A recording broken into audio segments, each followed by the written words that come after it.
Bienvenidas, queridas, a nuestro primer capítulo de la presencia mágica en inglés. Vamos a empezar a centrarnos en la respiración, inhalando por la nariz, reteniendo y exhalando lentamente por la nariz.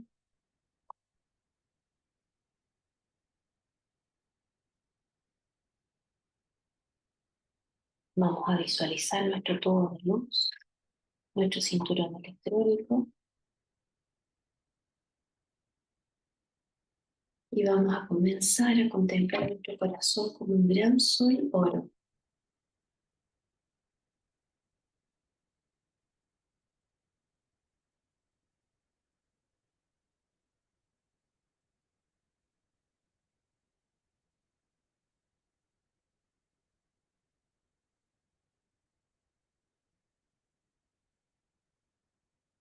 Reconociendo y sintiendo intensamente la conexión entre nuestra forma exterior y nuestra poderosa presencia guiada, centrando toda nuestra atención en nuestro corazón.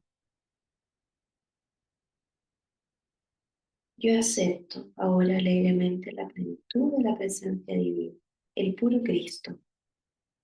Sienta la gran claridad de la luz y su intensidad en cada electrón de nuestro cuerpo.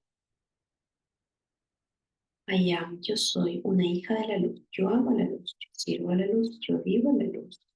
I am, yo soy protegida, clarificada, formada, sostenida por la luz, y yo bendigo a la luz. Gracias, está cumplido.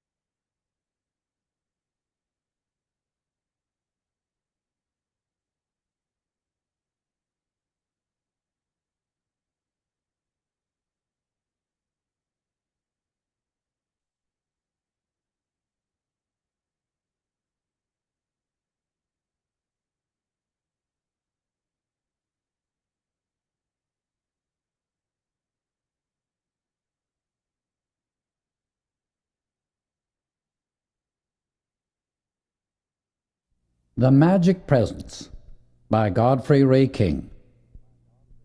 Dedication.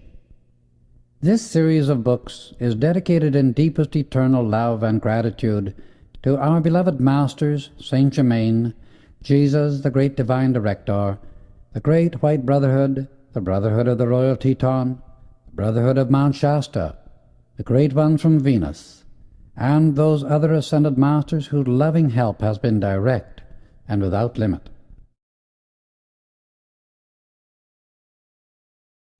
Tribute. The hour is at hand when the humanity of this earth must give more recognition to the activity of the great ascended Masters and angelic host, who are constantly pouring out their transcendent light and assistance to mankind. There must come more conscious cooperation between the outer physical life of humanity and these great beings who are the protectors and teachers of the race. There is a special group of these great ones working at the present time with America to stabilize and protect her. Among them, the Ascended Masters, Saint Germain, Jesus, Nada, Sha'ara, Lanto, Cyclopeia, the Great Master from Venus, Arcturus, the Lords of the Flame from Venus, and one known as the Great Divine Director, are working here very definitely by establishing tremendous pillars and rays of light in America. They are also focusing these great outpourings of light at certain other points on the earth. They pour out their rays of light through the consciousness of all individuals who will accept them, harmonize their feelings, and turn their attention unto the mighty I Am Presence. If the people will acknowledge this great host of perfected beings, and call down their ascended master consciousness into the hearts and minds of mankind, they can give assistance and protection without limit to those who make the call, and through them reach the rest of humanity. Only the ascended master consciousness, which is the mighty I Am presence, can ever re-establish order and security upon this earth. Only this consuming flame of divine love can ever dissolve the fear and the feelings of the people.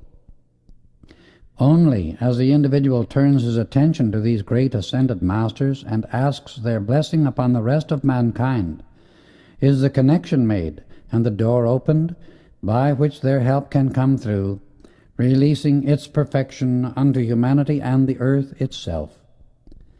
The ascended master always points each one to two things. First, the individual must look unto his own divinity, the mighty I Am presence, for all good, keeping his attention upon it and giving it his first and greatest love. Second, he must harmonize his feeling by pouring out divine love as a force to bless everywhere.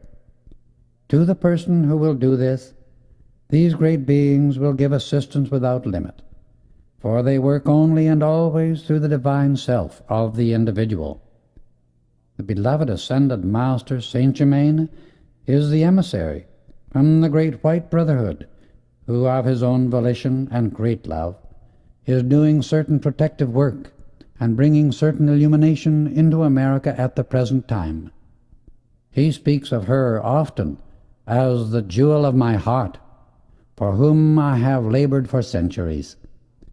Jesus has offered to give a special service in connection with Saint Germain, and has said, these rays of light which we pour out are very real, tangible currents of energy, containing within them all good things and blessing you according to your acceptance. As in the days of old, and in all golden ages, these great perfected beings who have attained the victory through human embodiment will walk and talk face to face with mankind upon earth. They will explain the original divine way of life once again, that human concepts may be cleared and eternal truth be revealed. This book carries the definite radiation of the ascended masters who are working for America at this time, and is charged with Saint Germain's ascended master consciousness of freedom and victory in the light. Human fears and limitations shall be cut away, the earth shall be set in divine order once again, and filled full to overflowing with the light of God that never fails. Godfrey Ray King.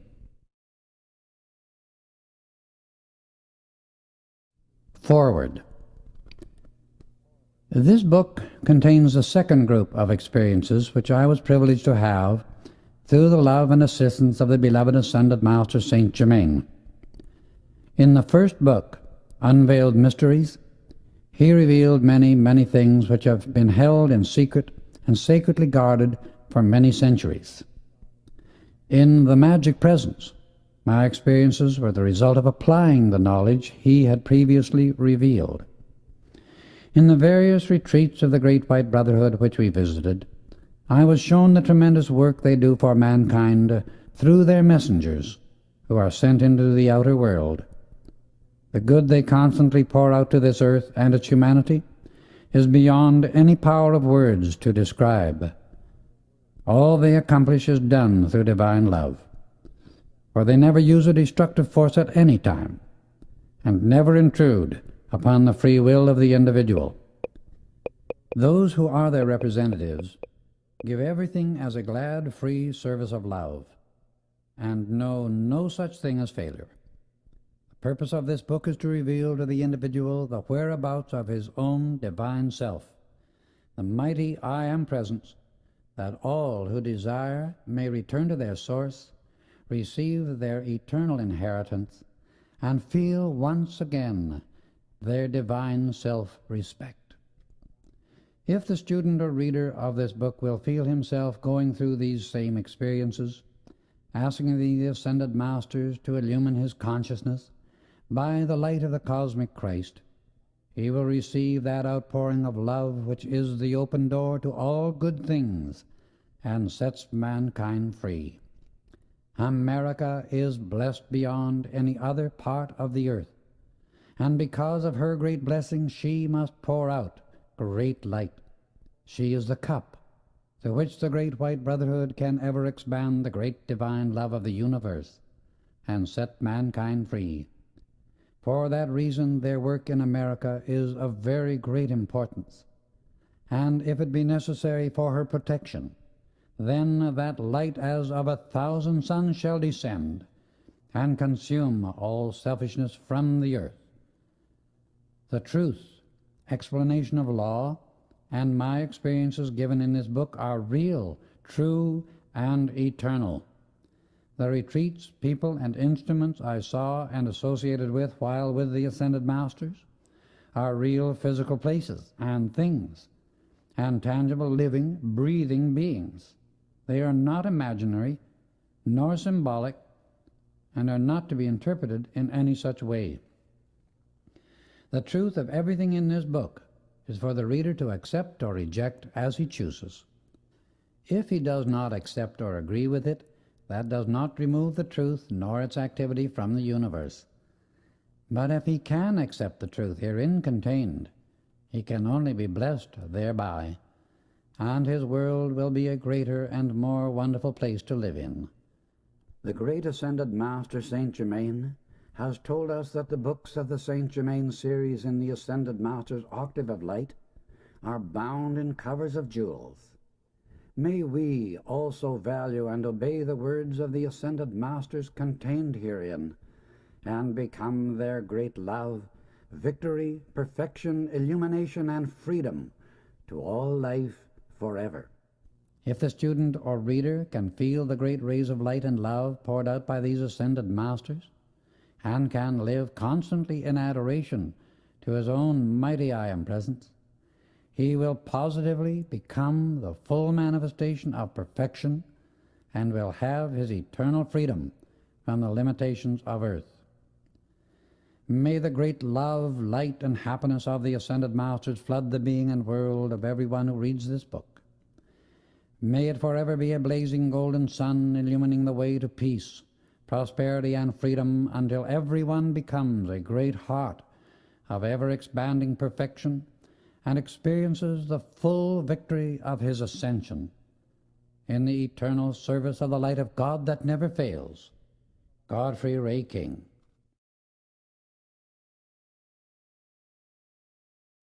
The Magic Presence by Shanera. I am the Presence, the Eternal One. I am the God Source, the great Central Sun. I am the love breath, the heartbeat of light. I am the power in wisdom and might. I am the seer, the all-seeing eye. I am the sunlight, the earth, and the sky. I am the mountain, the ocean, the stream. I am the quiver in morning's bright gleam. I am the blessing in angels and love. I am the life flowing in, round above. I am the glory all had once in me. I am the light rays that set mankind free. I am the one heart that hears every call.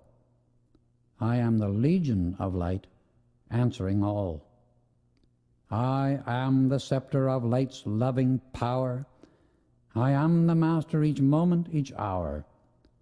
I am the spheres, every song that they sing. I am the heart of creation, its swing. I am all forms, never two quite the same. I am the essence, the will, and the flame. I am myself, all beings, and you.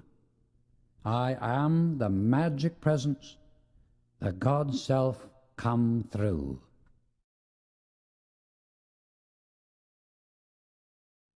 The Magic Presence by Godfrey Ray King.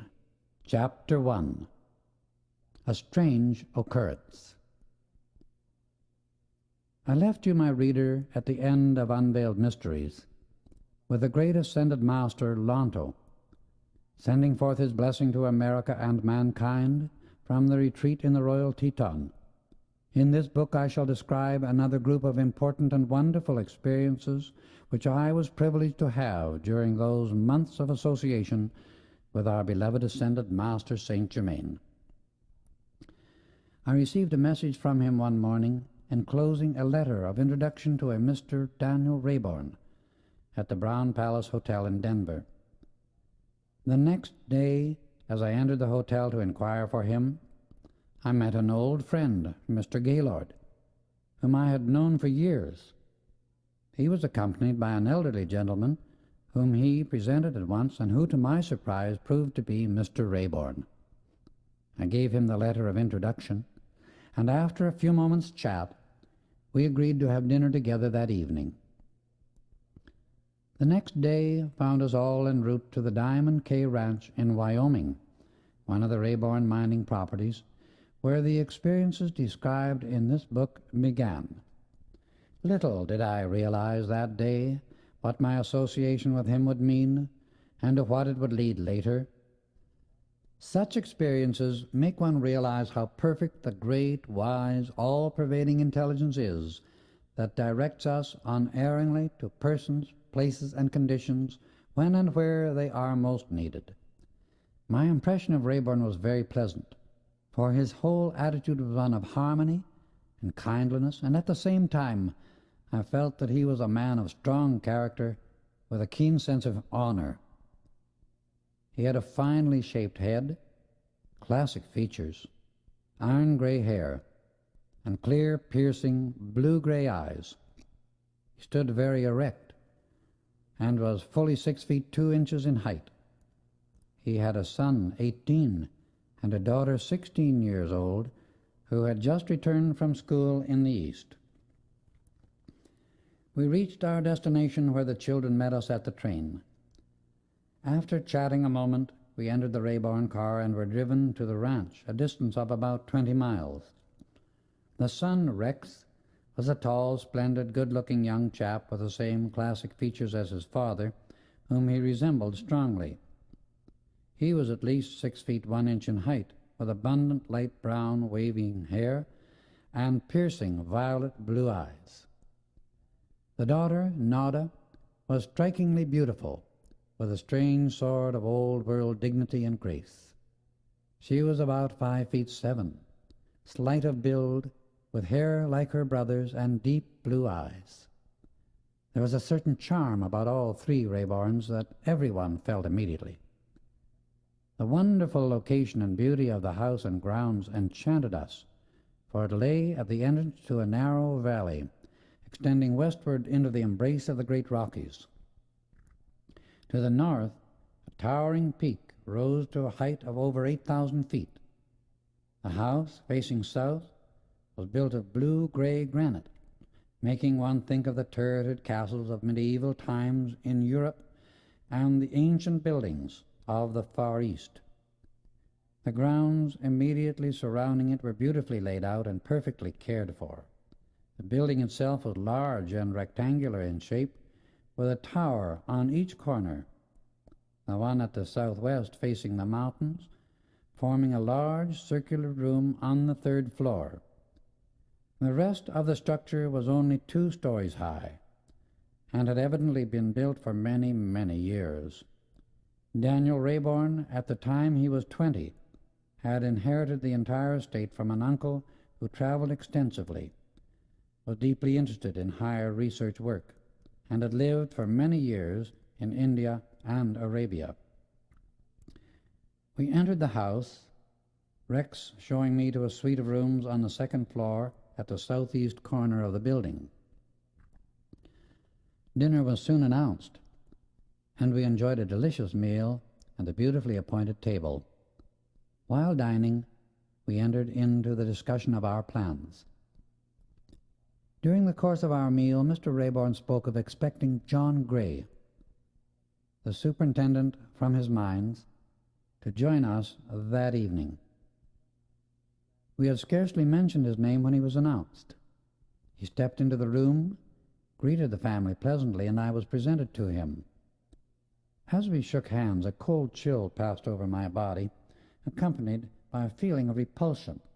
He was a fine-looking man of about 40, almost 6 feet tall, with piercing dark eyes which I noticed were never still. I saw his eyes follow the daughter very often with a peculiar look, which the others did not seem to notice. Mr. Rayburn excused himself, and with the superintendent went into the library. The rest of us went into the music room and enjoyed 2 hours of delightful music, for both children had remarkable voices. It was during the discussion of their musical training that a shade of sadness passed over Nada's face. She remarked, "We both inherited our voices from Mother, who sang a great deal in opera where Father first met her.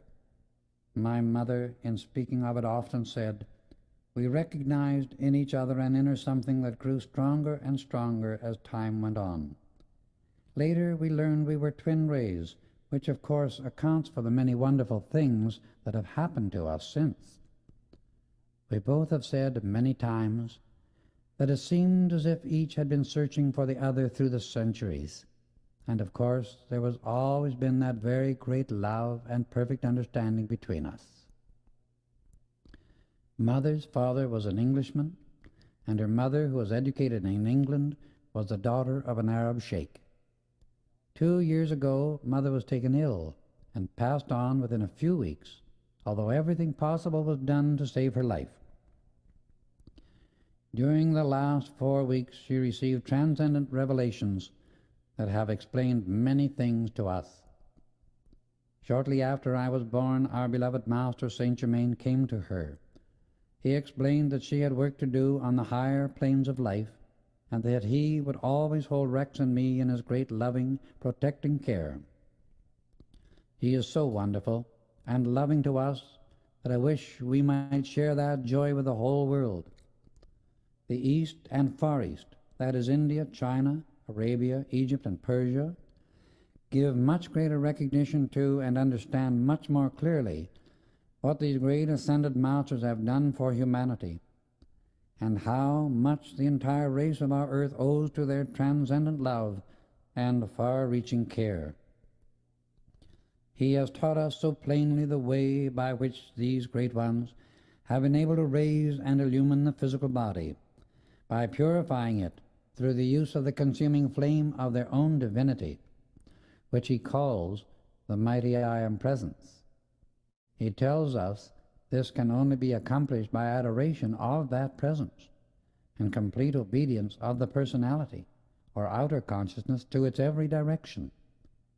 He says the secret is to keep in constant inner communion with the I Am Presence at all times, so that the perfection which it is ever pouring forth can come through the outer consciousness without being distorted by our own inharmony and that of the physical world around us. It is in this way, Saint Germain explained, that the ascended masters have reached complete dominion over all manifestation and have finished the work in human embodiment, which Jesus said every one must sometime do. They express forever full mastery over all conditions on this physical earth, for all substance and energy are their willing and obedient servants, even to the elements and powers of nature, because they have become the fullness of divine love. Their entire work with mankind is to lead everyone eventually to this same mastery, but it can only come through the self-effort of the individual and the fullness of enough love. Mother had many strange experiences in her childhood, and my grandmother told her of others, still stranger, for her grandfather had seen many of the remarkable things which these great ones do. One, whom he knew quite well, was from my grandmother's own land of Arabia. He was greatly adored by all he contacted, as his entire life was a constant blessing and service to mankind. Saint Germain first came to Mother one night at the beginning of her career in grand opera. She had been singing only a few months when one evening she became almost speechless with stage fright. She was in her dressing room shortly before the performance when a frantic fear seized her, making her forget everything. Saint Germain stepped through in his tangible body, introduced himself, and touched her forehead with the fingers of his right hand. Instantly, all nervousness left. The memory of her part returned, and she was calm and at ease. That night, her success was tremendous, and it continued to increase, becoming brilliant beyond her fondest dreams. He told her she had earned the right to the protecting presence of the ascended masters, and from that time on it would be permanent. He described the man she was to marry, also the son and daughter who were to come to her.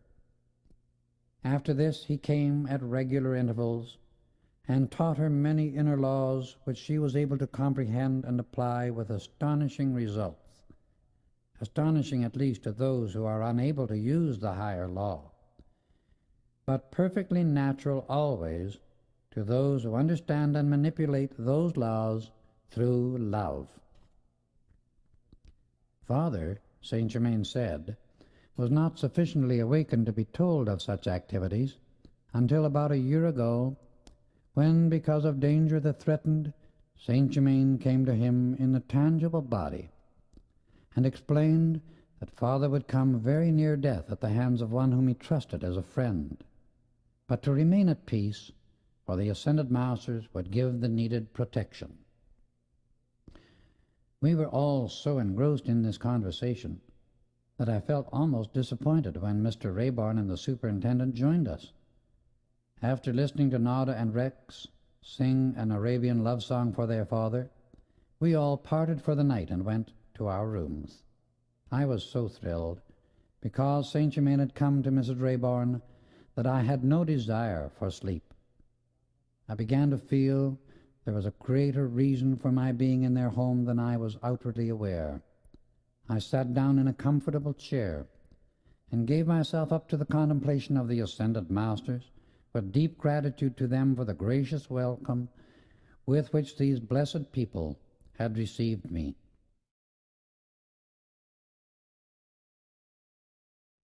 I must have dropped off to sleep, for I awakened with a start and thought I had heard someone calling me. I felt such an urge to get up and go out into the open air that I could not resist it.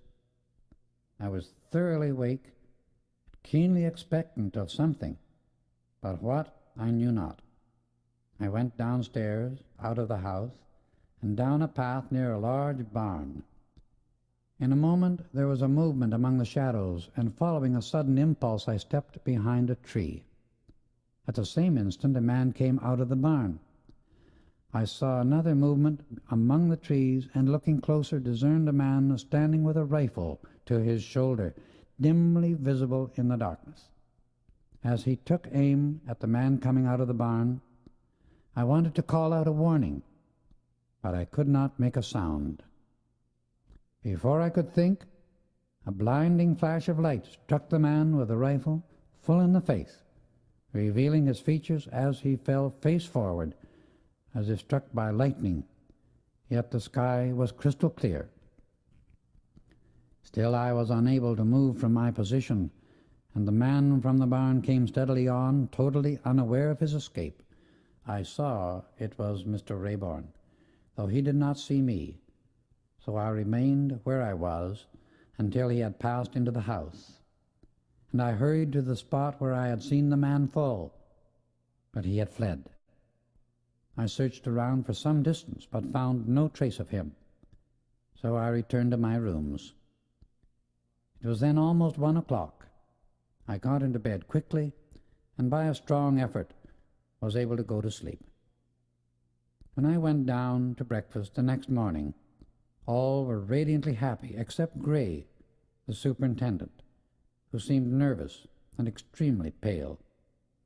The Rayborns, Gaylord, and I had a most enjoyable time planning our day, which ended with the children suggesting that we go to Table Mountain, one of their favorite haunts in the Wyoming Rockies.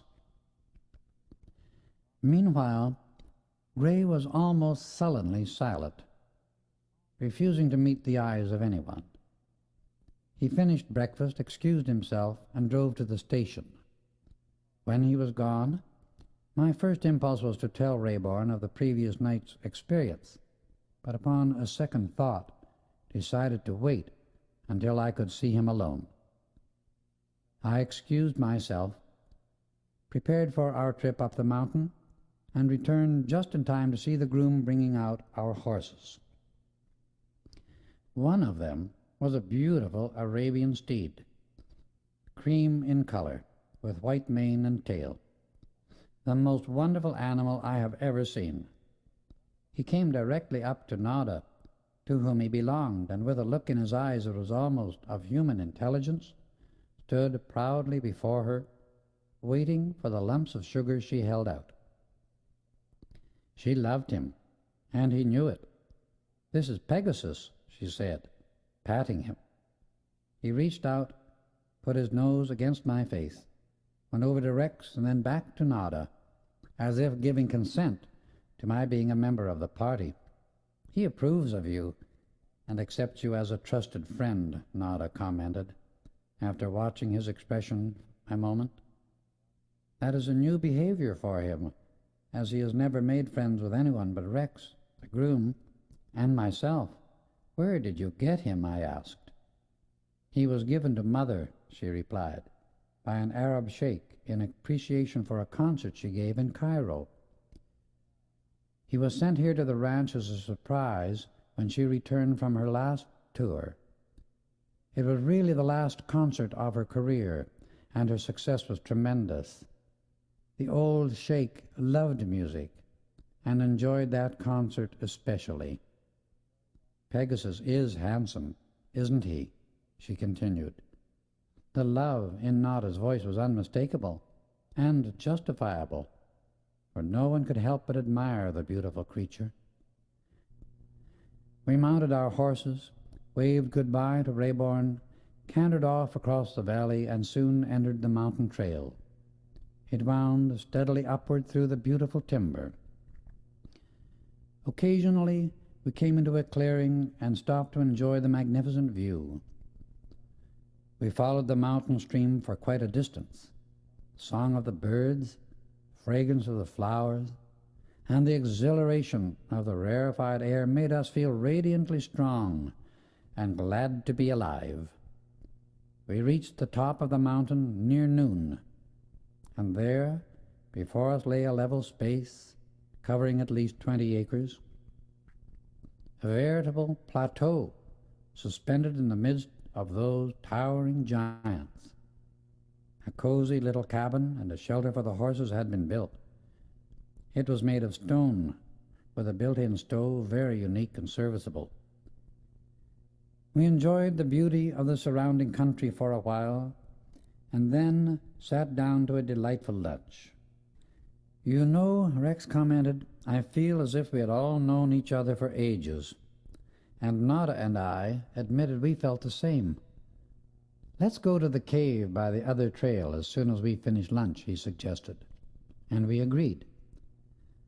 By crossing over to the opposite side of the mountain, we found a good trail leading down, where the scenery was more wild and rugged. In some places, the rocks looked as if they had been stained green, blue, and black by some marvelous mineral coloring. The sunlight and shadow played upon them as we changed our position, producing the effect of a beautiful, inspiring panorama. We continued down the trail about 4,000 feet, turned sharply, and came to the eastern face of the mountain. Thousands of years ago, a portion of it had evidently split away, making the whole side a sheer cliff at least 1,000 feet above us. The trail we were on wound around the south side, turning toward the eastern wall and running along a shelf-like projection that brought us to the entrance of the cave. The trail was strewn with great boulders that made it rough and difficult of access. A wing of rock hid the entrance, as if nature jealously guarded its secret from curious eyes. We left the horses tied safely nearby, and Rex took 3 powerful flashlights from his saddlebag. "Prepare for a surprise," he exclaimed, turning to me, and then led the way into the cave. About 50 feet from the opening, we entered a medium-sized cavern. As soon as my eyes became adjusted to the change of light, I saw the entire ceiling was covered with a pink and white crystalline substance. We crossed the first space, a distance of about 30 feet, and passed through an archway leading into an immense vaulted chamber at least 200 feet across. The ceiling was covered with rainbow-colored stalactites in the most amazing forms I have ever seen. There were crosses, circles, crosses within circles, triangles, and many, many occult symbols that have been in use on this earth since its very beginning. It looked as if these symbols had been suspended from the ceilings ages ago, and nature had covered them with a carbonate of lime formation, highly colored and most artistically decorated by her pigments. The beauty of it made one speechless. Fascinated with wonder and admiration, it gave one the feeling of eyes watching every moment. Rex called to us to come to the far side of the chamber where he stood. We crossed the intervening space and stood before a wall upon which there were 3 arches, about 20 feet apart. Within each was a highly polished surface. The first one to my left was a Chinese red, the second a glittering white, and the third a cobalt blue. Immediately, I felt they were significant of something concerning America. The feeling grew so great I could hardly stand it. "This is the work of a mighty intelligence in ages past," I said, "and I feel that these arches close entrances to other chambers or passages beyond." Nada and Rex looked at me very steadily, and their faces were white for the intensity of something they saw. "What is the matter?" I asked. "Don't you feel it? Don't you see it?" they asked in return. "What?" I replied. They then realized that I was unaware of what they saw, and explained, "You are evidently being overshadowed," said Nada, "by an etheric form you wore ages ago, for the garments are unlike anything of which I have ever seen or heard. The body is at least 6 feet 8 inches tall. The hair is golden, coming almost to your shoulders, and the skin is fair and clear. I am sure some ancient memory is trying to come forth into the outer consciousness." "Let's tell him of our experience the last time we were here," she suggested to Rex. "Just a year ago," Rex explained, "we came to this cave, and as I stood before the blue arch, I was so fascinated that I put out my hand and was running it over the surface when a voice right out of the atmosphere said, 'Stop.' The voice was not one of anger, but rather that of supreme authority.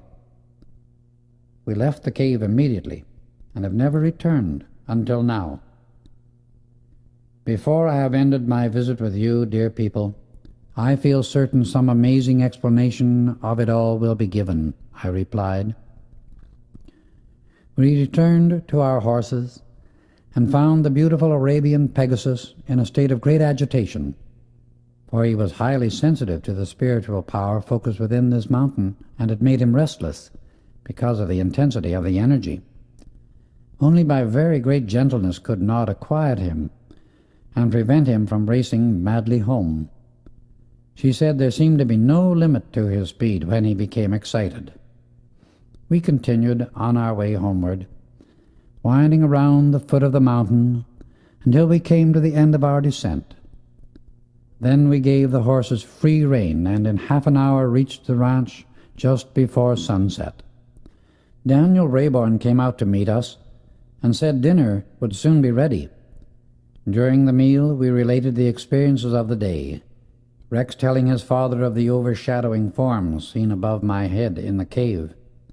As he finished speaking, without giving any explanation, his father said he wanted to talk to all 3 of us in the library after dinner, and to meet him there at 8 o'clock.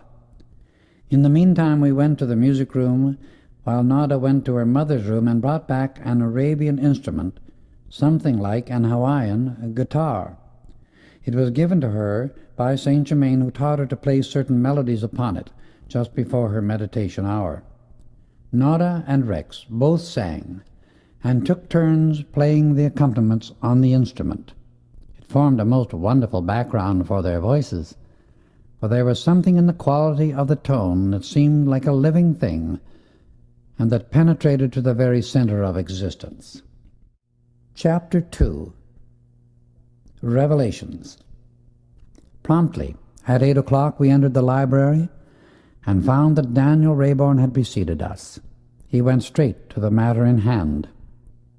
At 2 o'clock today, he began, I received information that the men had made a rich strike at the mine in Colorado, and I have sent Gray on ahead.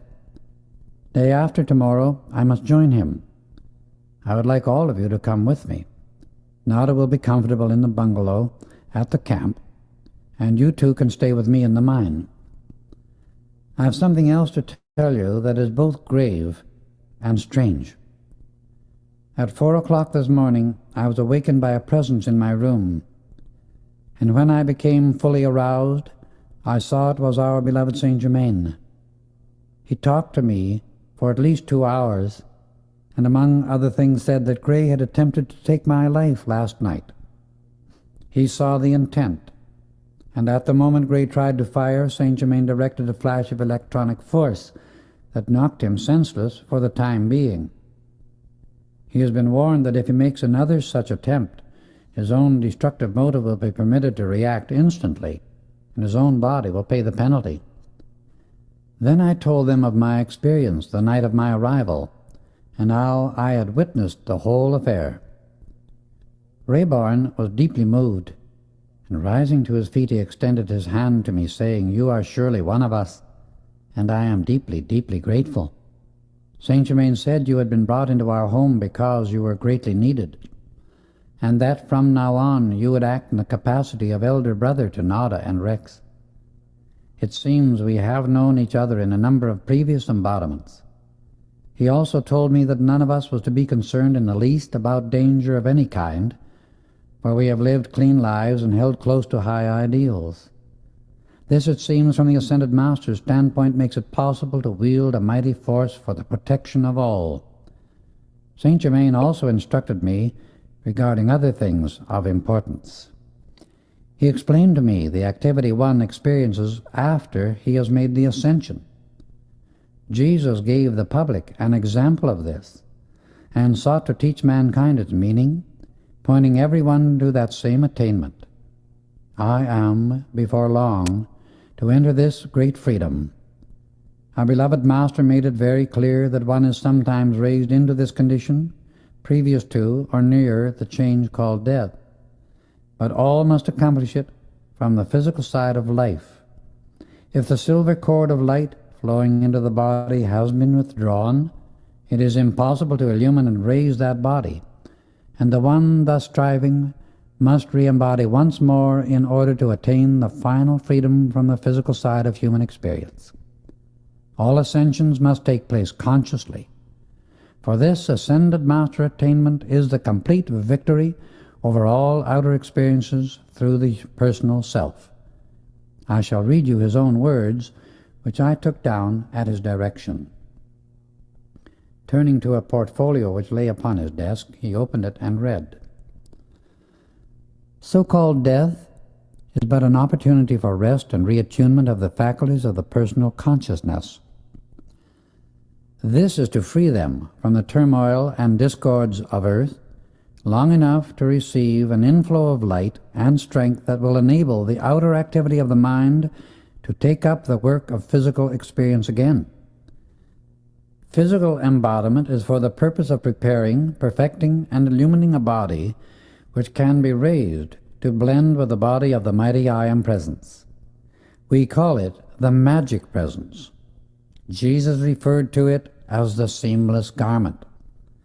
In this body, which is made of pure electronic substance, the individual has complete freedom from all limitation, and through intense devotion to the mighty I Am Presence, anyone can release its power to the point where he can see this blazing body of substance, so dazzling that at first one can only gaze upon it for an instant, because of the intensity of its light.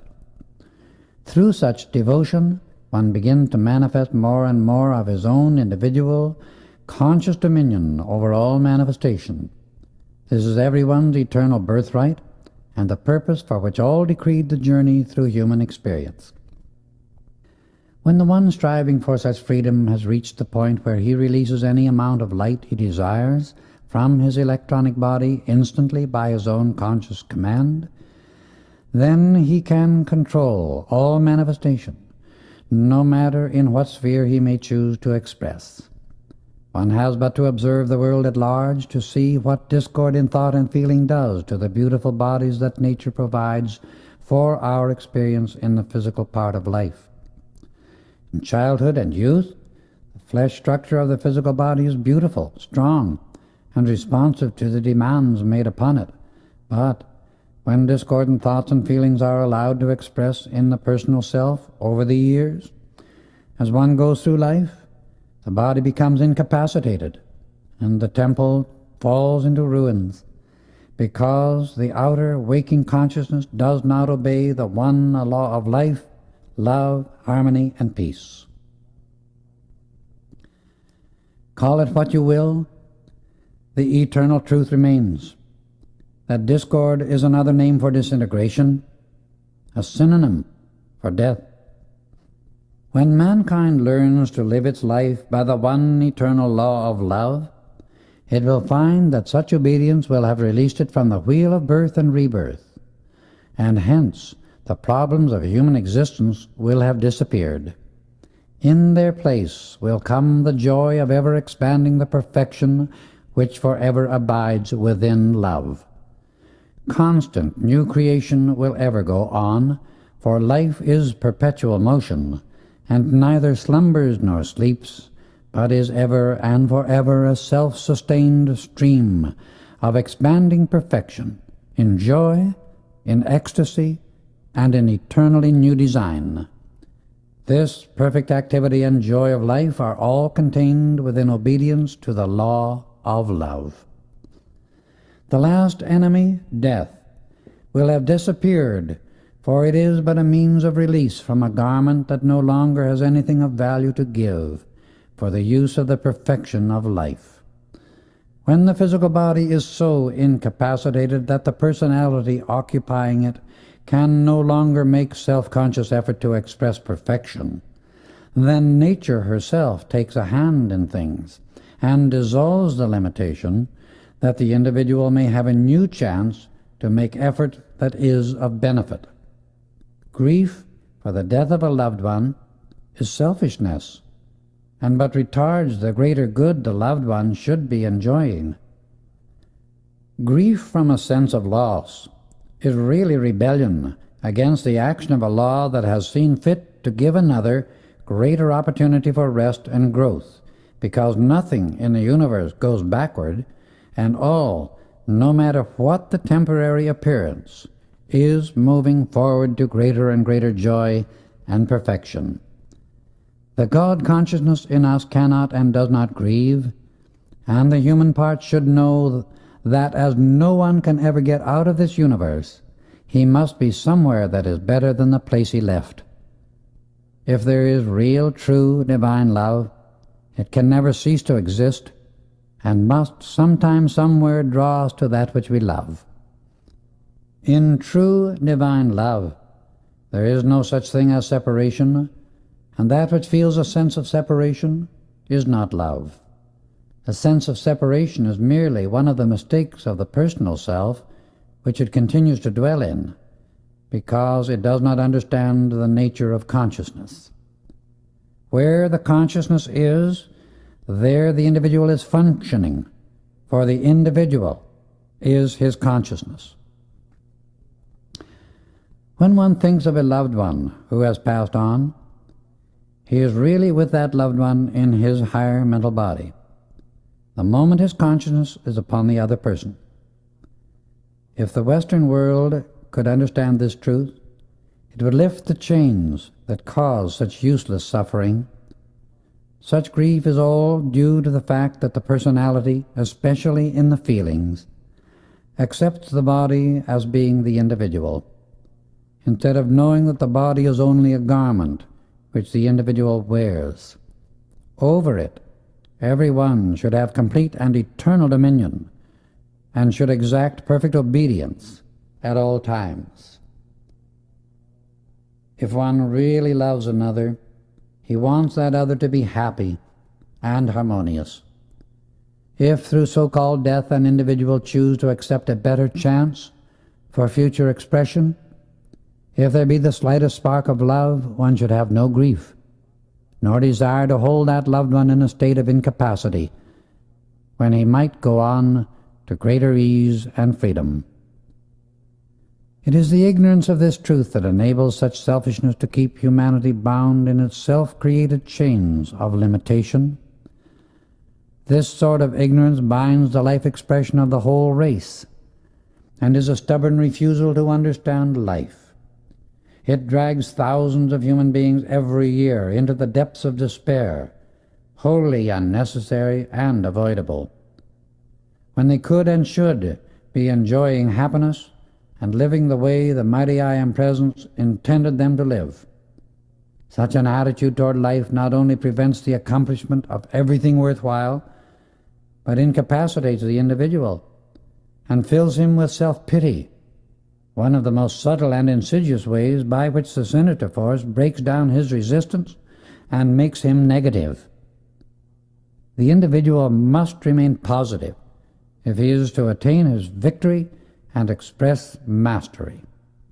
The senator force that humanity on this earth has generated uses this method to keep aspiring, marvelous individuals from gaining their freedom and using the full power of divinity which has been theirs from the beginning, the gift of the Father to his children. Of all the faults humanity has generated, self-pity is the most inexcusable, because it is the apex of human selfishness. Through self-pity, the attention of the personal consciousness or outer self is entirely absorbed by the petty, puny, human useless desires of the physical body, and the great, glorious, adorable, all-wise, all-powerful light of the mighty I Am Presence, always abiding above the physical body, is entirely ignored. Yet its energy is being used for this destructive purpose. Humanity cannot have anything better than it is experiencing today until it looks away from the little self long enough to acknowledge and feel the presence of God, the mighty I Am Presence, the source of every individual's life and of all perfect manifestation. Grief is colossal selfishness, not love. Discord is selfishness, not love. Lethargy is selfishness, not love and not life. These sink the race into slavery, because they break down the resistance of the individual by wasting the energy of life which should be used for the creation of beauty, love, and perfection. This slavery continues because the outer activity of the personal consciousness does not make the necessary determined effort to free itself from the domination of the psychic world. The psychic stratum contains only those creations of humanity generated by the discordant thoughts, feelings, and words of the outer activity or personal consciousness. This means the daily activities of the mind and body with which the personality continues to entangle the creative expression of life. The entire race has become so bound by its own discord that great, glorious, transcendent, ascended masters, out of sheer compassion for the slowness of mankind's growth and the misery of its degradation, offer to cut away the barnacles of the psychic plane and give humanity a new start. People are entertained, fascinated, and self-hypnotized by the various conditions of the psychic world, but I tell you, and I know both the inner and outer activities of life from the Ascended Master's standpoint, that there is nothing good nor permanent within the psychic stratum. It is as dangerous as quicksand and just as undependable. The psychic plane and the outer activity of the mental and emotional world, unless it reports perfection to you, are one and the same thing. It is entirely the creation of the human sense consciousness, and is but the accumulation of human thoughts and forms energized by human feelings. It contains nothing whatsoever of the Christ, the cosmic light. The desire for and fascination of psychic phenomena is a feeling, a very subtle feeling, by which it holds the attention of the personality away from the acknowledgement, the constant adoration, the continual communion, and the permanent acceptance of the individual's mighty I Am presence. Attention to the activities of the psychic plane depletes the personal self of the energy and the ability required to reach to the God source and anchor there permanently.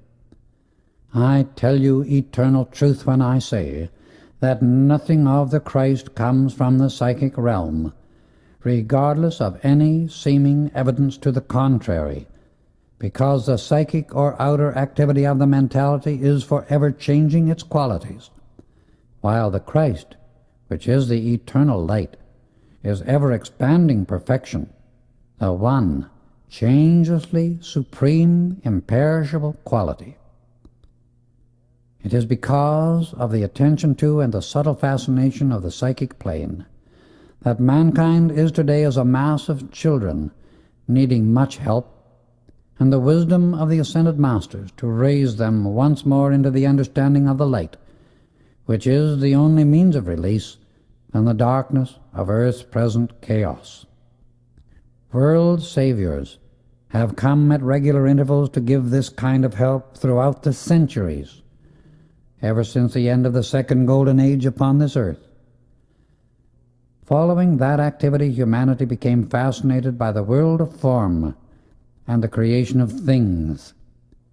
The individual's attention was held most of the time in the outer activities, and the conscious recognition of his own individualized God-self was forgotten. Hence the mighty I Am presence, abiding in his electronic body, was completely ignored. Thus he has only been able to express part of his life plan. Saint Germain asked that you, my brother, continued Rayborn, turning to me, watch your feelings and impressions very closely while you are in and at the mine, for work of a certain nature is to be done there now or never. He wishes to utilize a certain cosmic activity occurring at this time for reasons he did not give me. He said he would come again very soon and speak with us all. He will then endeavor to give further light on the cave of symbols that you visited recently, and to which we shall all go with him on his next visit. Gray will pass on very shortly from natural causes, and I am not to let him suspect that I know anything of his attempt on my life. The tales of the Arabian Nights were hardly stranger than the truths we were receiving, and the wonderful things we were experiencing. It seemed as if we had entered another world, where the activity of the mind became instantly manifest in physical form. Saint Germain had shown such conclusive evidence that he knew every incident and activity of our lives when he desired to do so, and even saw the innermost thoughts and intents of each of us. I felt a tremendous uplift and a happiness unspeakable.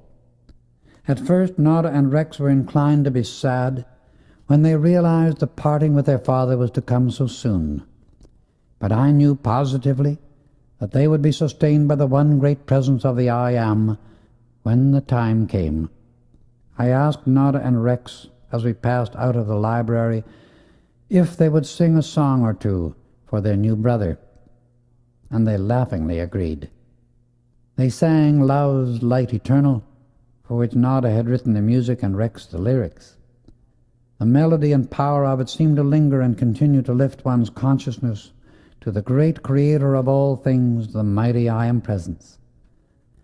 As we stood together, when they had finished singing, I put my arms around both the children, led them over to their father, and we formed a circle about him.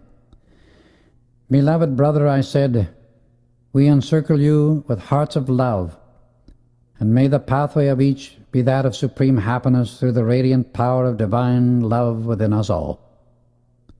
I told them how words failed utterly to express my joy and gratitude for their love, friendship, and hospitality. "My brother," said Daniel Rayborn, "it is I who wish to express my gratitude to Saint Germain and you for the privilege of your friendship, that my beloved children may have you as a companion when I am elsewhere serving in my humble way. Let us rejoice in the happiness we can give each other.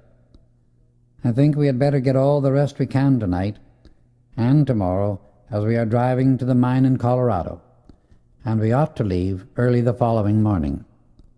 The next morning at breakfast, after a wonderful night's rest, Daniel Rayborn greeted us by saying that he had found a message from Saint Germain on the table as he awakened, asking the 4 of us to meet in the tower room at 8 o'clock that evening. Needless to say, we were all interested in a moment and joyous with the anticipation of his coming.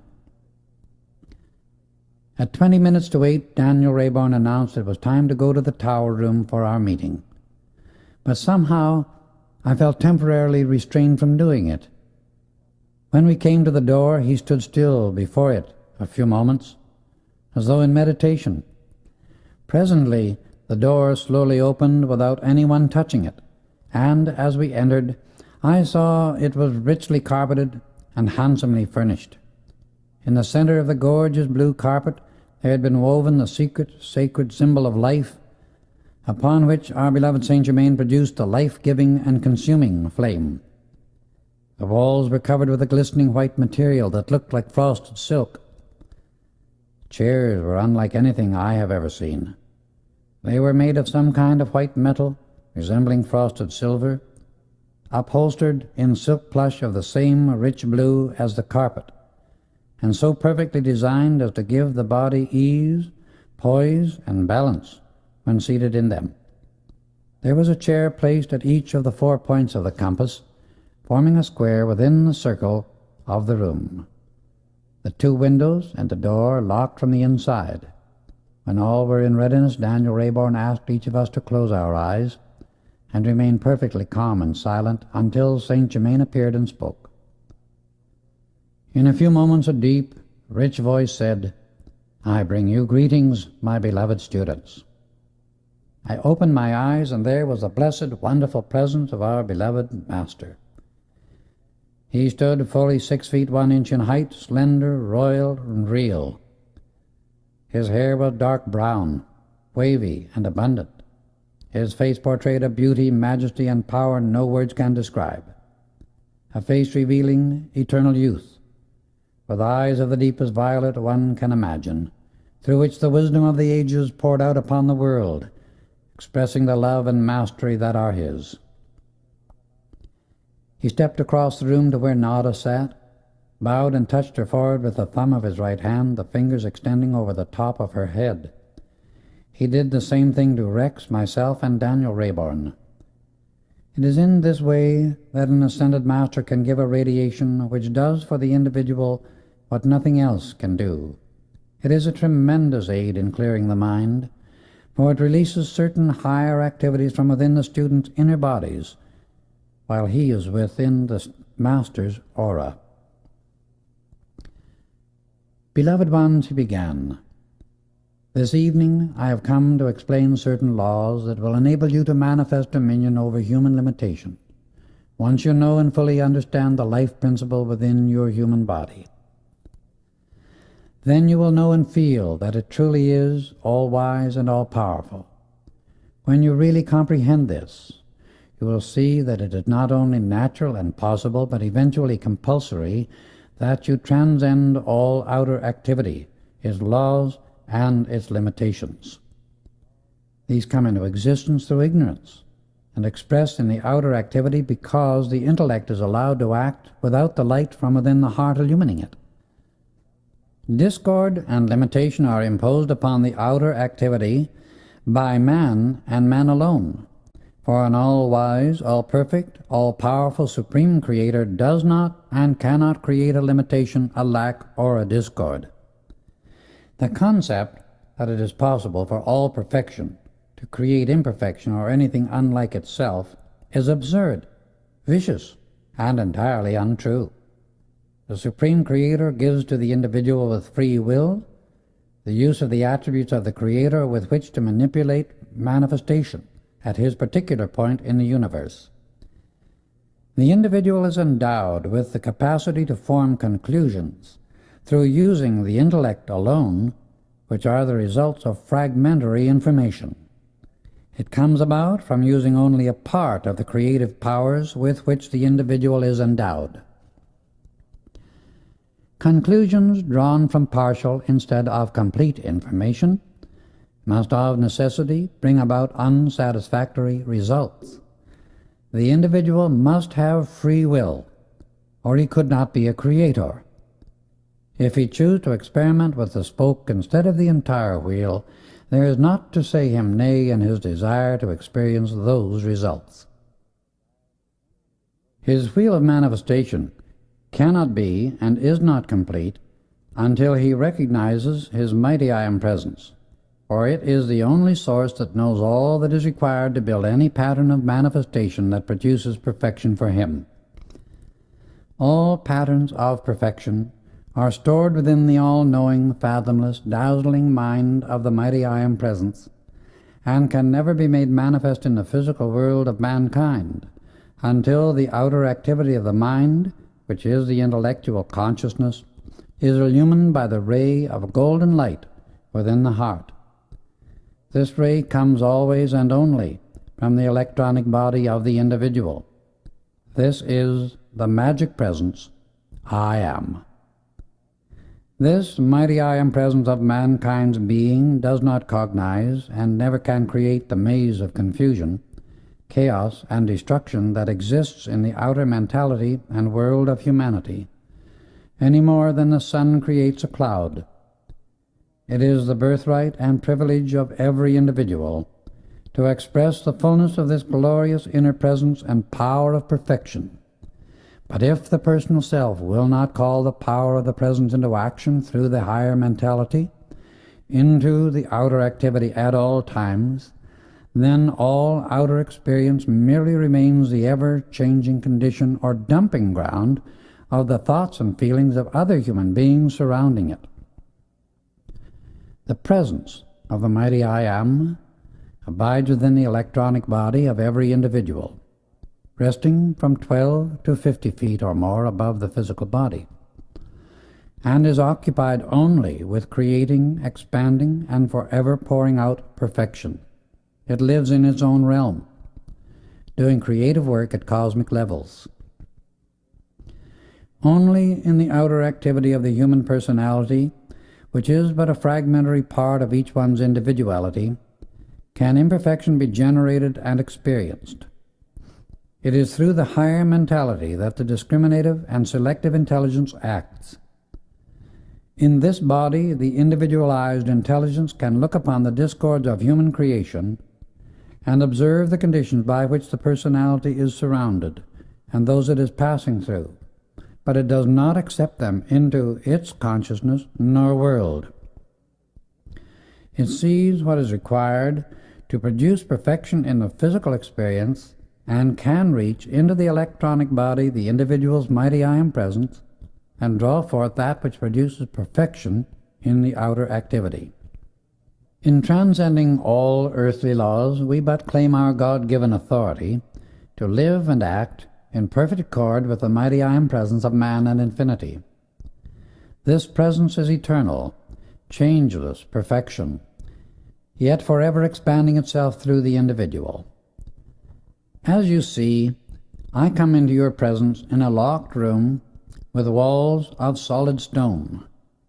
These seemingly impassable walls are no barrier or obstruction to the mighty I Am Presence, any more than they are to an electrical impulse. This presence is the mighty Master within, the God-self of every individual, When one acknowledges, accepts, understands, and feels this mighty I Am Presence, its limitless powers are released into his use. This home and room were dedicated to the ascended masters of love, light, and wisdom at the time the tower was built, and it will continue to be a focus for their activity as long as they desire to use it. When the shell, which means the discord of the outer self, is dissolved, not by passing through the change called death, but by consciously raising and illumining the body and its every activity by the light of the mighty I Am Presence, its power is released into the outer world through the individual, and he manifests complete mastery, the dominion that was given him in the beginning by the Father. Through his consciousness, every human being can release the limitless power of the mighty I Am Presence. When one disciplines his outer faculties and makes them obedient to his conscious command of perfection, he is then able to let this tremendous power flow through him unobstructed and use it constructively. Within each of you is this same mighty power that I am using. You can use it as I do, when you acknowledge, accept, and admit at all times that the mighty I Am Presence is always in action. This is the cosmic Christ, and the only consciousness in the universe that can say, I am. The thinking flame of God is the only activity of life anywhere in manifestation that can acknowledge its own individualization, use the creative word of God, and send it forth into the universe to cause manifestation. Only the Son of God, which means the individual with free will, can decree as God decrees and say, I am. Whatever quality follows that sound, spoken into the ethers, becomes a manifestation in the world of substance, and thus becomes a form.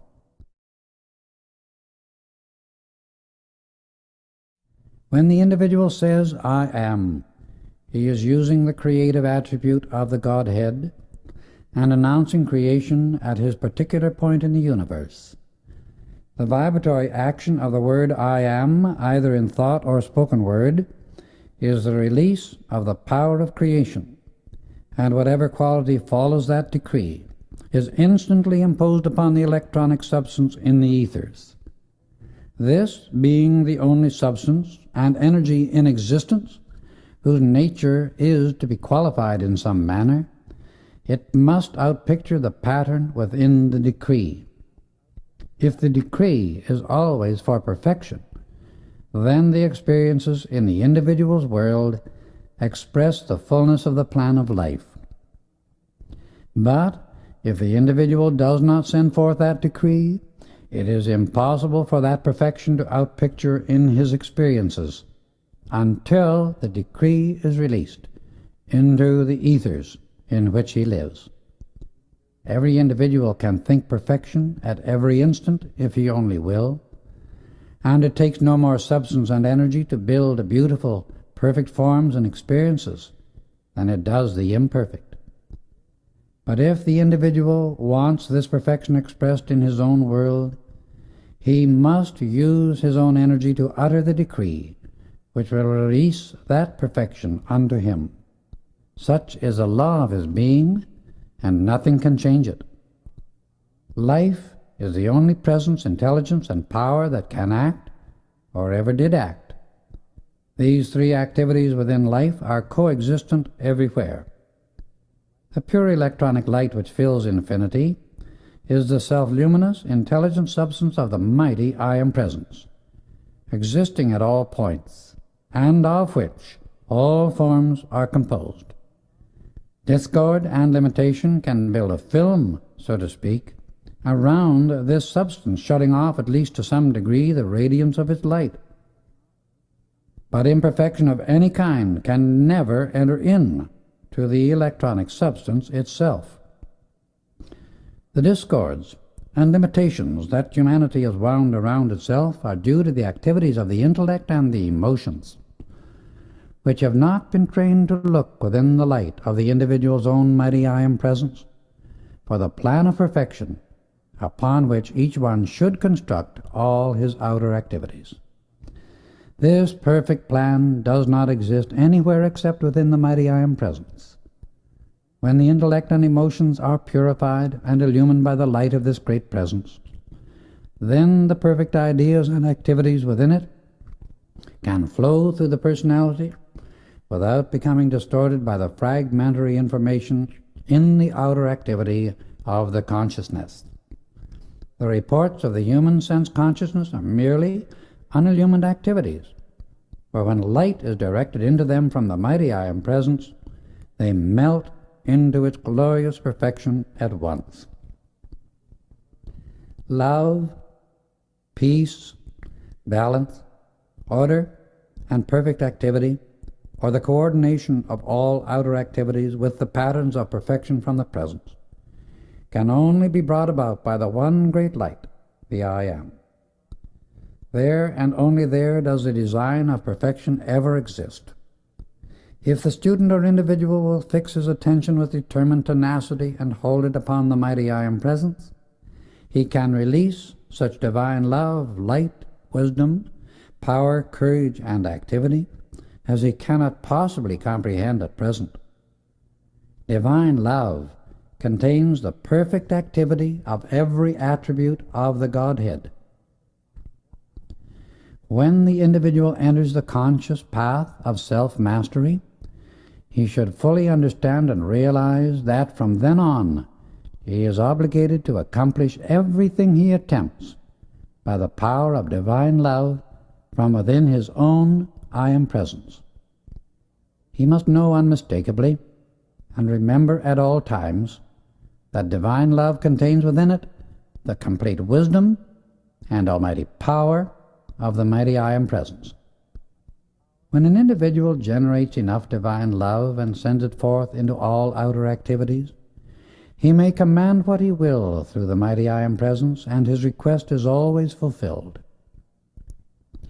He may go among the wild beasts of the jungle, and no harm can come to him.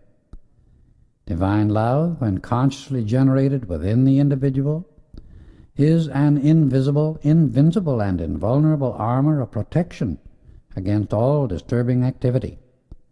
There is only one thing that can bring about perfection anywhere in the universe, and that is enough divine love. Therefore, love your own mighty I Am Presence intensely, and nothing else can enter your being or world.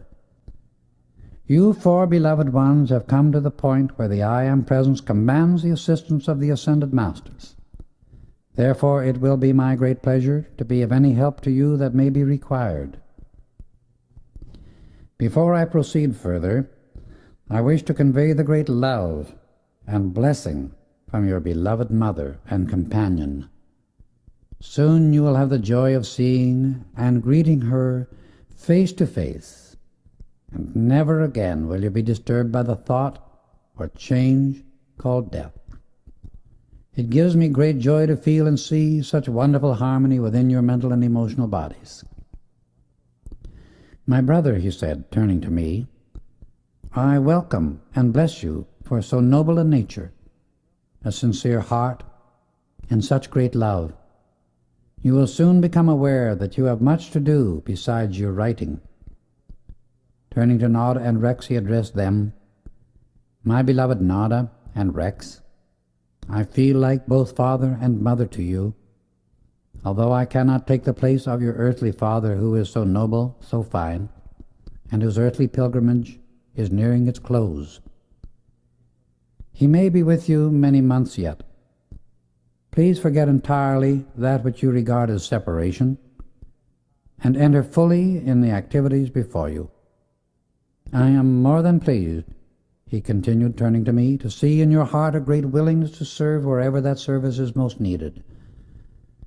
That attribute will bring you very great light, including all, he continued, after your trip to the mine, I will impart to each of you certain private instructions that will greatly assist and hasten the awakening of certain faculties whose use you will soon need, and through which I will be able to reach you much more easily.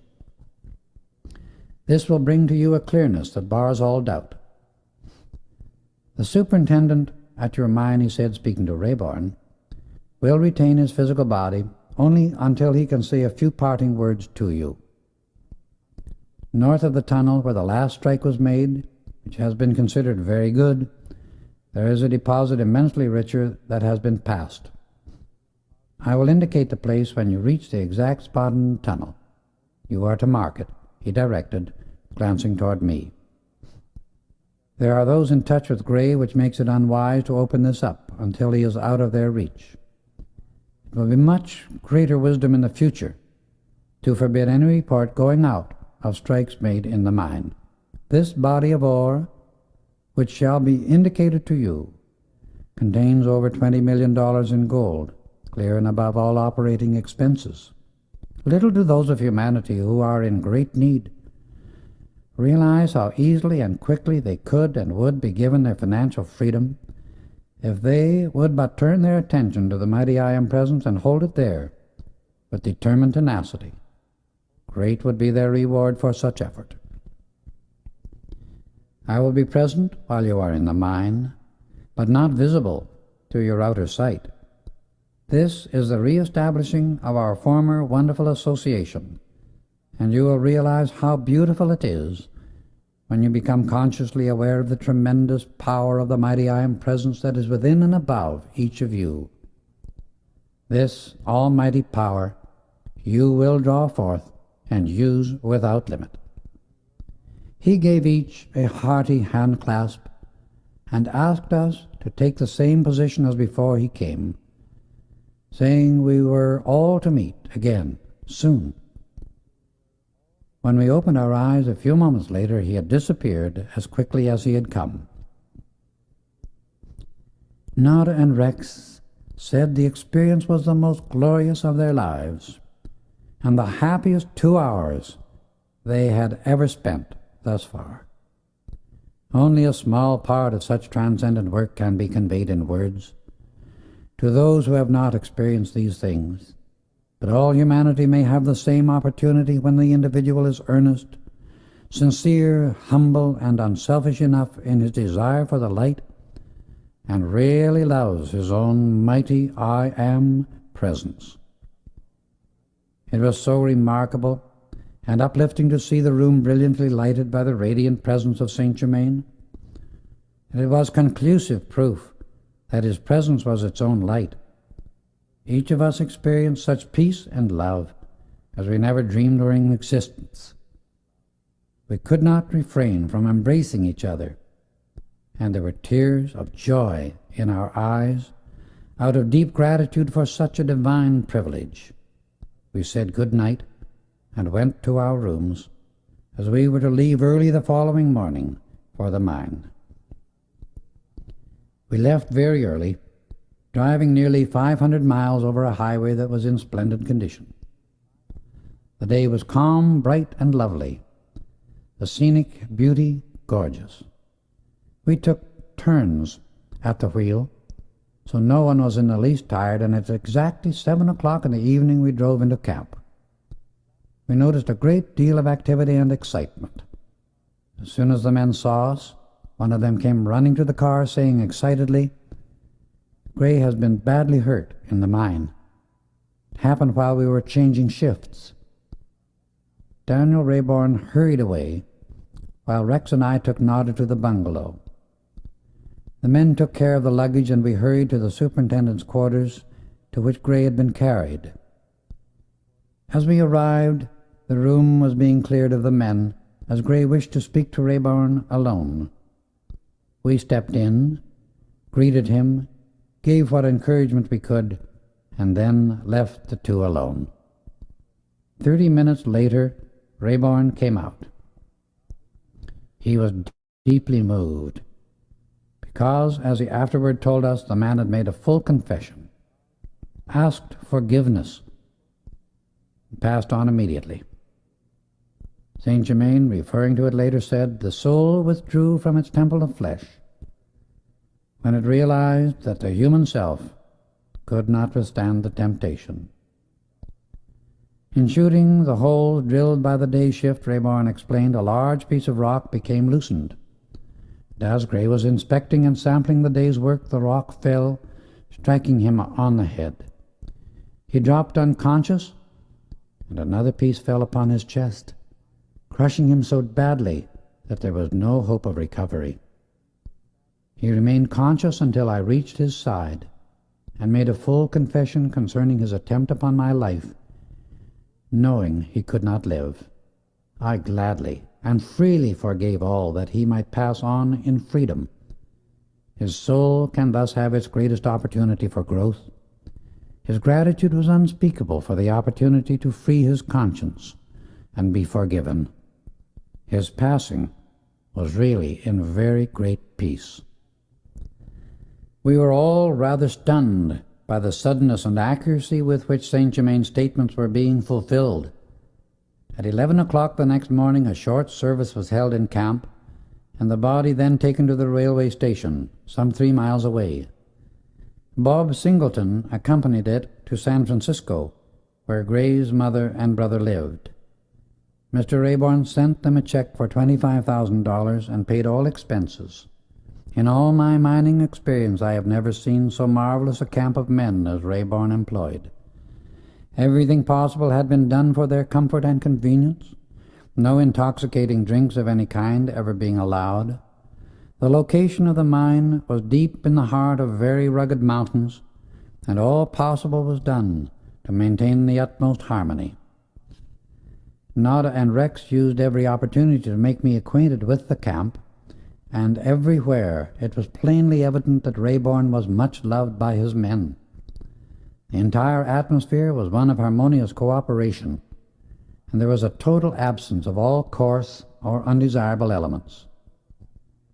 It was Rayborn's custom to pay every man a bonus of $1 a day as long as any rich strike lasted. He made Bob Singleton a superintendent, where he was a fine, noble, upright, honest chap with splendid ability. We spent a wonderful day going through the concentrating plant, from which only the concentrates were shipped to the smelter. Most of the richer gold was free milling, being run into bullion and shipped direct to the mint in Denver. That night at dinner, Daniel Rayborn, in speaking of Bob Singleton, said, "I have long wanted to make Singleton our superintendent, for I feel that he is a man that can be absolutely trusted. I think we had better not go into the mine until he returns from San Francisco, which will probably be the second day after tomorrow.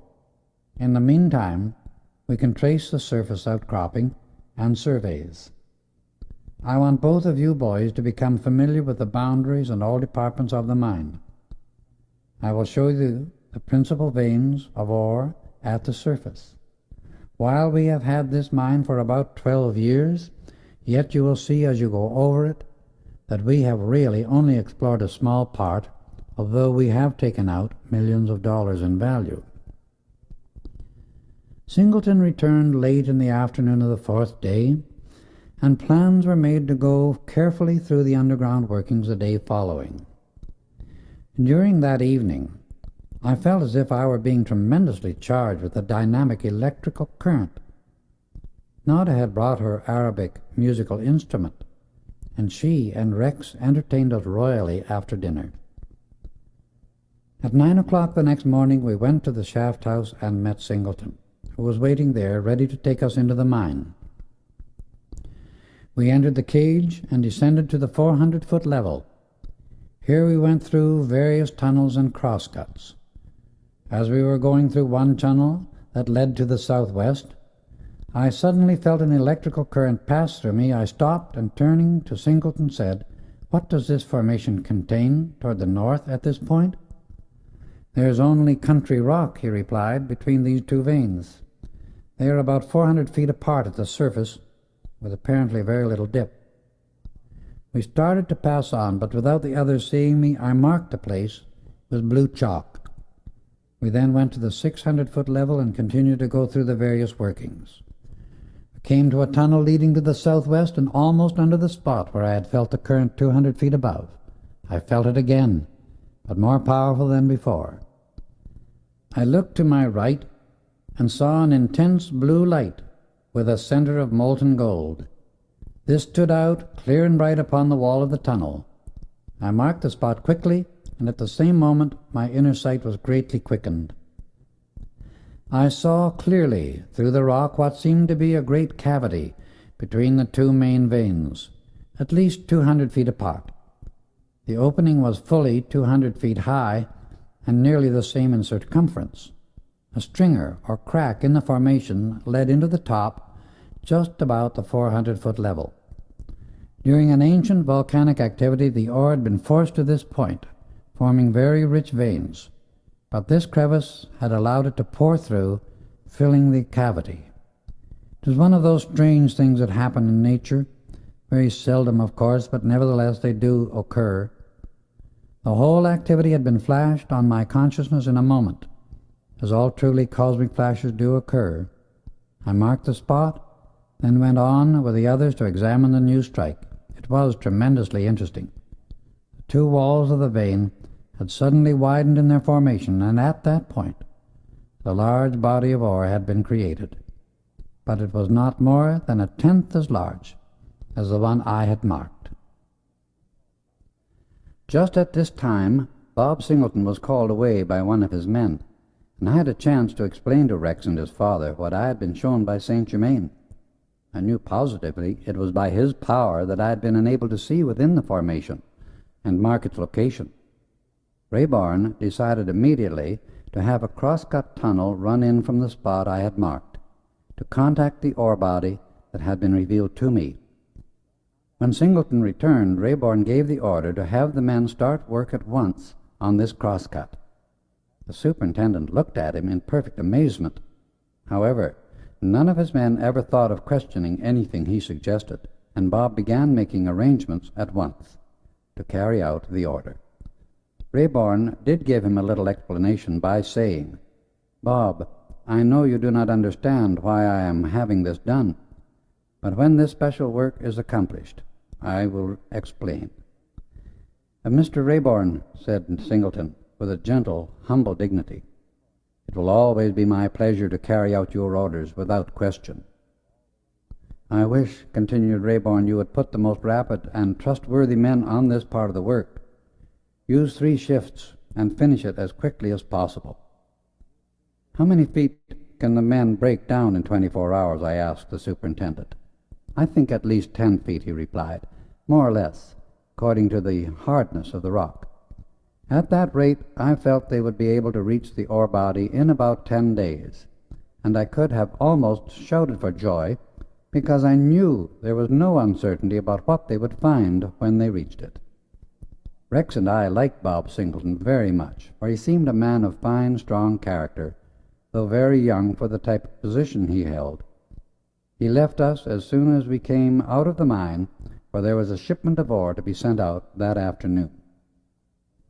"I have wired the foreman at the ranch," Rayborn explained, "that we will not return for 2 weeks unless something vitally important demands it, because I wish to stay here and watch the progress of the new cross-cut tunnel." The days passed quickly, the work went steadily ahead, and we occupied our time writing, hiking, and enjoying the music that Nada and Rex gave us on the Arabian instrument, Bob Singleton joining us at dinner several times. The work on the tunnel cut through 48 feet the first 5 days. Each of the men received a bonus of $1 a foot, and Singleton $50 for the good work accomplished. Bob asked Nada and Rex if they would sing for the men one evening while at the camp.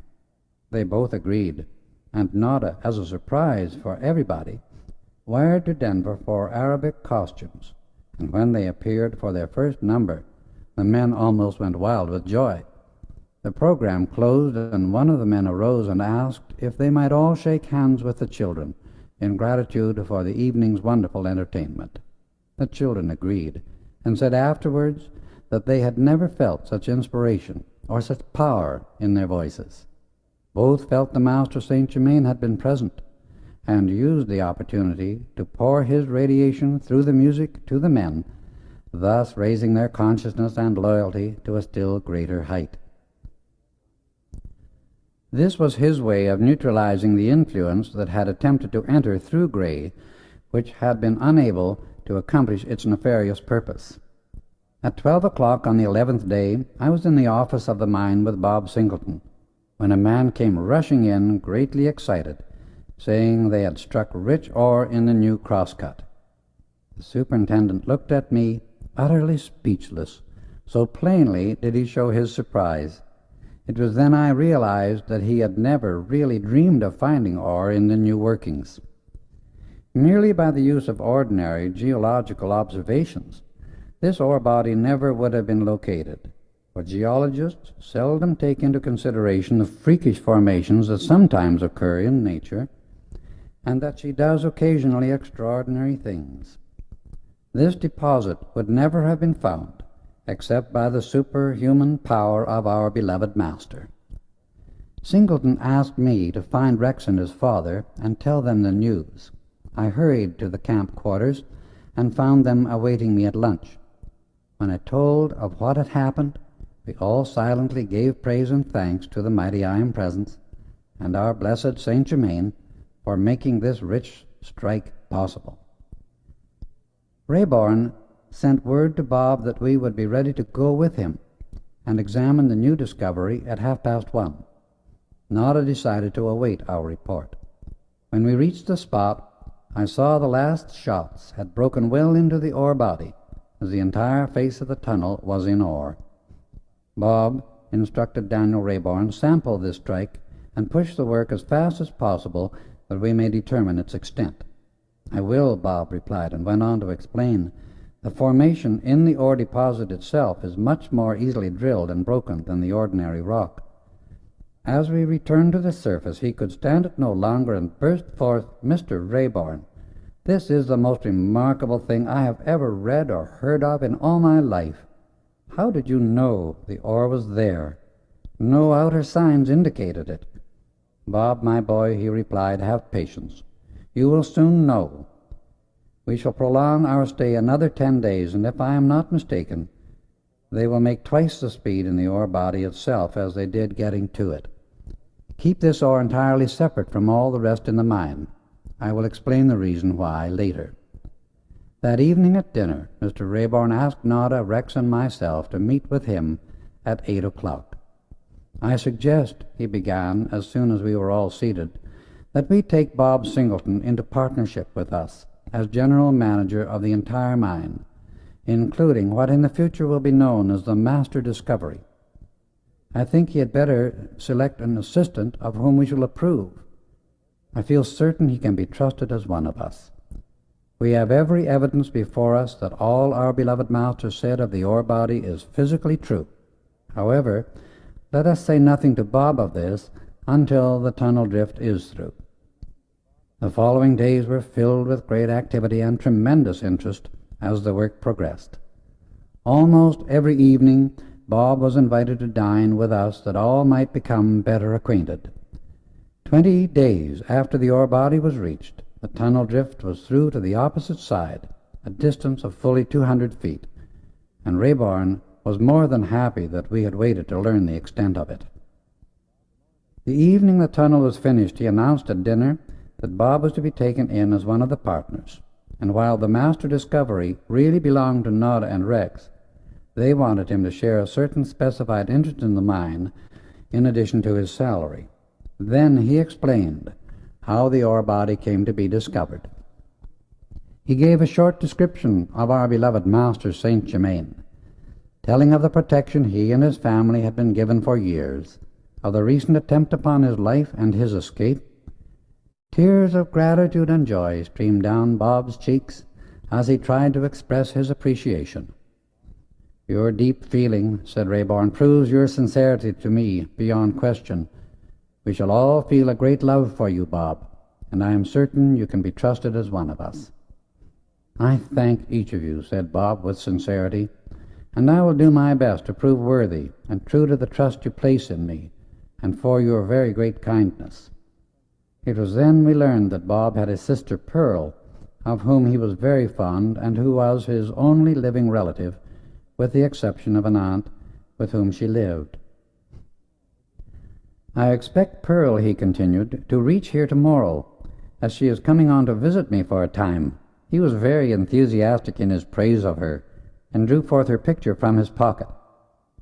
She was about 18, remarkably good-looking, and yet one felt she had a tremendous strength of character, with a natural sense of poise and command.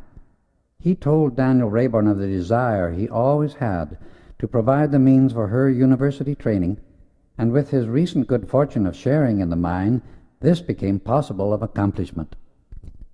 The following day, Nora, Rex, Bob, and I drove to the station to meet Pearl. As the train stopped and the passengers were alighting, we saw someone rush into Bob's arms. It made us realize how dearly they loved each other. That evening, Bob told her of his new interest in the mine and the good fortune that had come to him. Later, when she met Daniel Rayburn, she threw her arms about him and kissed him in deep gratitude for his kindness to Bob. She tried to thank him, but he said, "My child, it gives me still greater happiness to know you are to share the joy with your brother, whom we all have learned to love." That evening, we spent listening to Nada and Rex sing, and I think Pearl was, without question, the happiest, most grateful person I have ever seen. The next day came a message from the ranch saying Daniel Rayburn was needed there, so we made preparations to leave the second morning following. The assistant superintendent, whom Bob had chosen to help him, was to arrive at the camp 10 days later, and Nada persuaded Bob to let Pearl go back to the ranch with her until he had time to visit with her. Rayburn planned to stay at the ranch only 2 or 3 weeks and then return to the mine again. At 6 o'clock on the day of our departure, all the men were off duty came to see us off, and as Bob said goodbye, he held Pearl in his strong, fond embrace and expressed his gratitude that she had found so wonderful a friend in Nada. Rex and I took turns in driving that Daniel Rayburn might have a chance to become better acquainted with Nada's newly found friend. We noticed Pearl was a very close observer, and her appreciation of the beautiful scenery we drove through was very deep. Time passes rapidly when all is joy and harmony, and this is one of the great laws of life. If humanity would but comprehend the imperative need for its operation in their lives, and understand the vital factor it becomes in their conscious youth, we would be living in a most marvelous world more quickly than we can possibly realize now. We made a long detour while returning, but arrived home at 8 o'clock ready for the splendid dinner that awaited us. We all seemed a little tired by the long drive, except Pearl. The newness of the scenes kept her interest so aroused, she seemed not to feel anything but the great happiness of the experience. We retired early, deeply grateful to the mighty I Am Presence for the wonderful blessings it had bestowed upon us.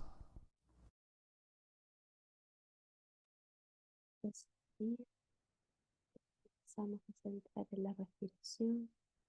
Vamos inhalando por la nariz, reteniendo y exhalando, contemplando nuestro tubo de luz y nuestro cinturón eléctrico.